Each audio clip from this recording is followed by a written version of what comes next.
conta pra gente como é que foi o trabalho, a luta. Eu sei que escrever, eu tenho um livro aqui, 292 páginas, eu imagino.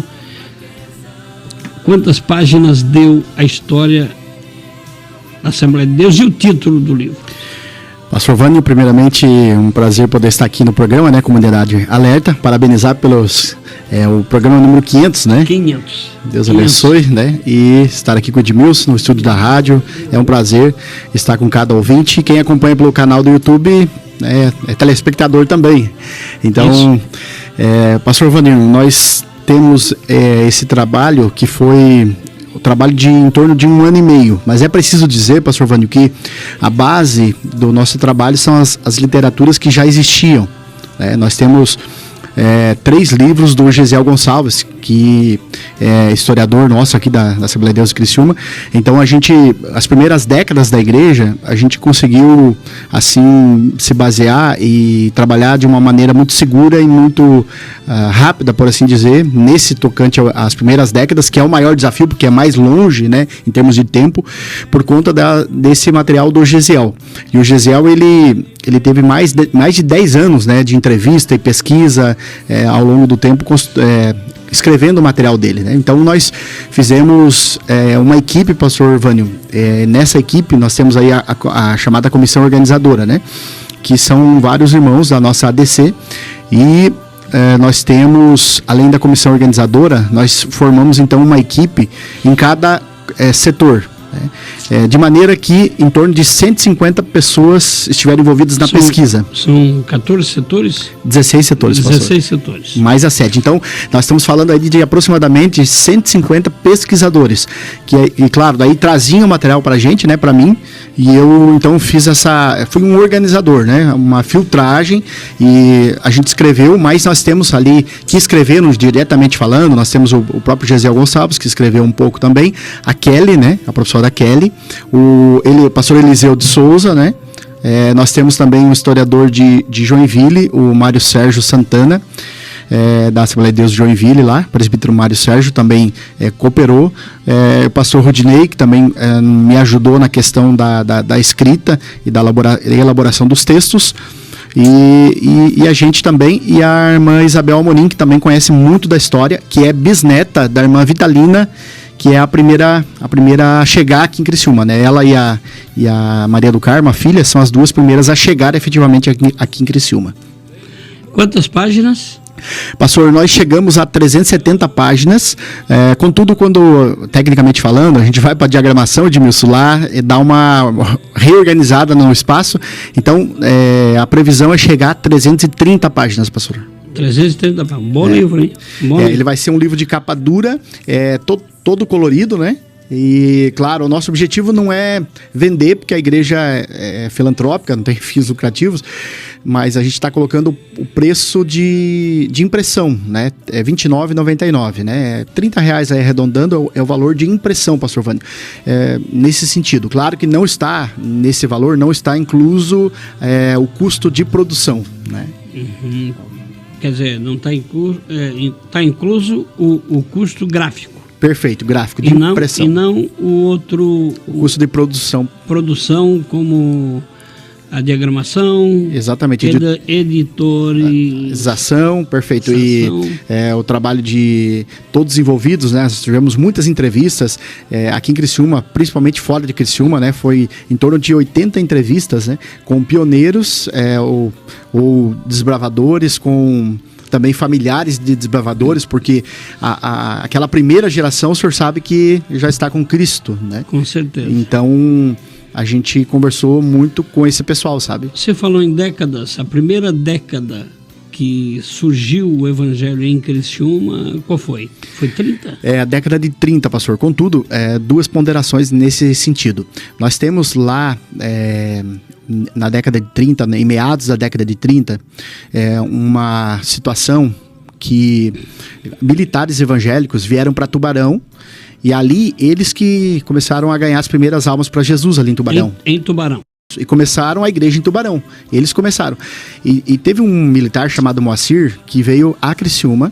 E a gente não tem maiores informações, mas o que nós conseguimos de informação extraoficial é que esse Moacir, ele colocou um ponto de culto aqui em Criciúma. Tinha uma sala alugada, onde ele pregava o evangelho e houve algumas conversões. É provável, que eu falo que é hipotético, porque a gente não sabe ao certo, né? Não se tem maiores informações, ninguém escreveu sobre isso, né? Mas é possível que quando ele foi transferido, como aconteceu com os militares de Tubarão, então, infelizmente, fechou esse trabalho aqui. Porque não tinha outras igrejas evangélicas pentecostais, né? E nem deu tempo de preparar lideranças. Perfeito, pastor. Daí o que acontece? Em 39, no final de 1939, então chega as primeiras duas assembleianas, mãe e filha, que é a Vitalina de Sena, dos Anjos, e a filha Maria do Carmo. Elas vêm com o esposo que vai trabalhar na mina. E elas vêm para residir. E aí, a partir delas, então, surge a igreja. Elas vieram para cá para trabalhar como escolhedeira. Naquele tempo tinha essa profissão para a mulher, que escolhia o carvão, né? Tinha esse processo de escolha do carvão. Verdade, então, a Maria do Carmo logo já também foi trabalhar como escolhedeira de carvão. Perfeitamente. Mas me diga o seguinte, eu vi você fazendo a manifestação e anunciando esse trabalho numa reunião de obreiros. E daí você colocava de que, além do que está escrito, o livro físico, com 300 e tantas páginas, tem também os QR Code.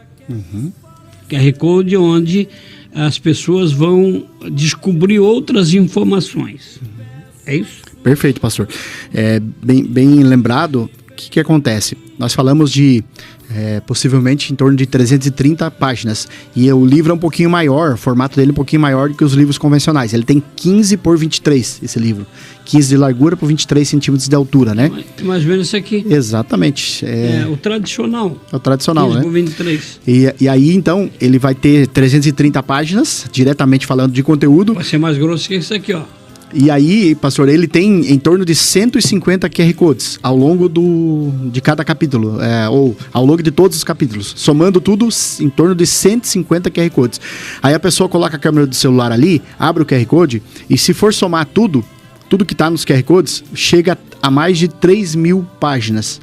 Né? E nós temos também um outro QR Code que é de memória fotográfica, e aí ele tem em torno de 40.000 fotos. Ao longo dos 85 anos, né? Muito bom trabalho. Pois eu faço na Assembleia de Deus 64 anos. O senhor faz parte dessa história, né? Literalmente. 64 anos. Então, quando eu me converti, a igreja tinha 20. Hoje está com 85, que vai completar em novembro? Da chegada das primeiras assembleianas, né? Setembro ou novembro? Dezembro. Em dezembro. Embora que em setembro chegue a Maria do Carmo, que era uma adolescente na época, né? E em dezembro chega a Vitalina, a mãe, né?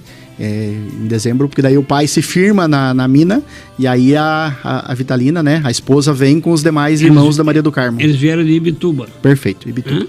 Exato. O que é que nesse processo, pastor Adriano, de busca de informações para registrar a história da Igreja Assembleia de Deus, é bom até dizer, abrindo aqui um parênteses, a Igreja Assembleia de Deus, ela é a maior igreja do Brasil, com aproximadamente 15 milhões de esse número deve ser um pouco maior, né? Se a gente olhar aí o último censo, ele já subiu. Isso. Mas de maneira assim por baixo, seguramente 15 milhões, né? E em Criciúma, deve ter o quê? 12 milhões? 12 mil? 10%. A Assembleia de Deus nessa tem faixa 13 mil membros e congregados, né? 13 mil membros e congregados, tem muitas denominações que centram a sua atividade e a reunião no único endereço. Verdade. Certo? Verdade. E alguns trabalhos em casas. A Assembleia de Deus tem a igreja sede, fica a Igreja do Relógio na Avenida Centenário, ali na Praça Maria Silva Rodrigues, agora reinaugurada, reformulada, certo? E temos aí 70 outras igrejas nos bairros em Criciúma. Exato, pastor. Ela está em 70 pontos, além da central, que é a Igreja do Relógio, conforme o senhor colocou, na rua Duque de Caxias, no centro.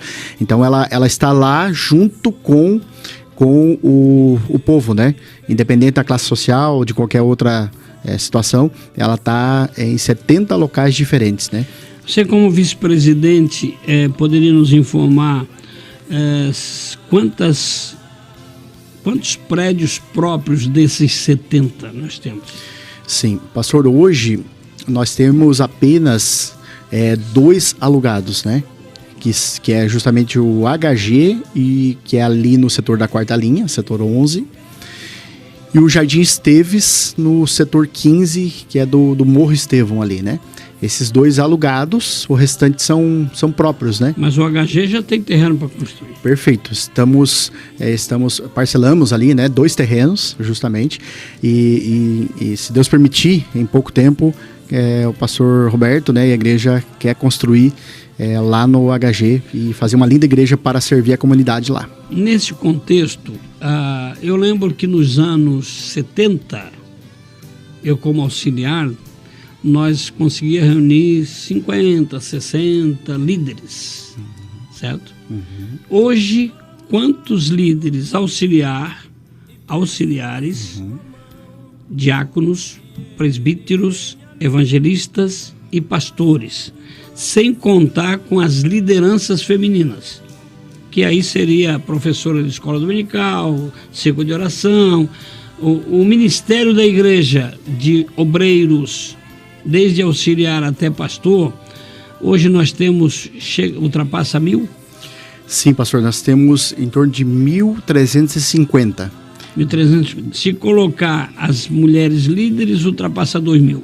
Acredito que ultrapassa, tranquilamente. Esse 1.350 é o que está no cadastro da igreja. Seguramente, com certeza, nós temos os nomes e as informações desses obreiros, né? No livro?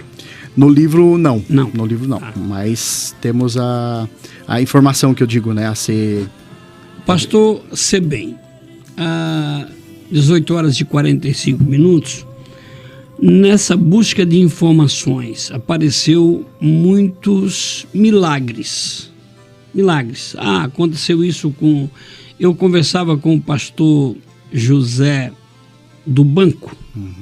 José do Banco. José Antônio, né? José Antônio. Nós conhecemos o Zé do Banco. O Zé do Banco. Ele provavelmente está ouvindo a gente.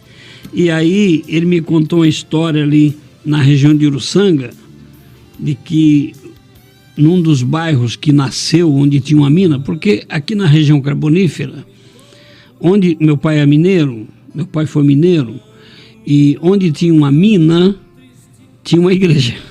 É verdade. Por quê? Porque os mineiros vinham de fora morar, ou vinham crentes, ou se convertiam por aqueles crentes que vinham trabalhar nas minas. E aí surgia o Metropol, que foi uma das primeiras congregações, a Boa Vista, que tinha uma mina, o escritório da mina principal de Criciúma era na Boa Vista, certo? A Próspera, que tinha a Carbonífera Próspera, demorou muito. Acho que foi nos anos 80, início de 80, que começou a ser inaugurada a Próspera.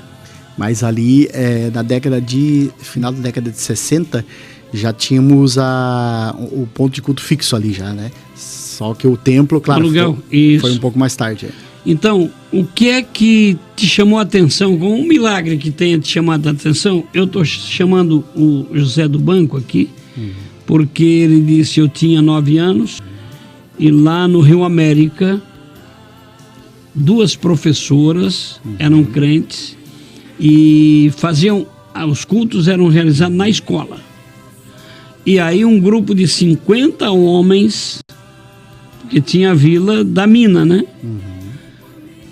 Foram apedrejar a escola, quebraram todo o telhado da escola.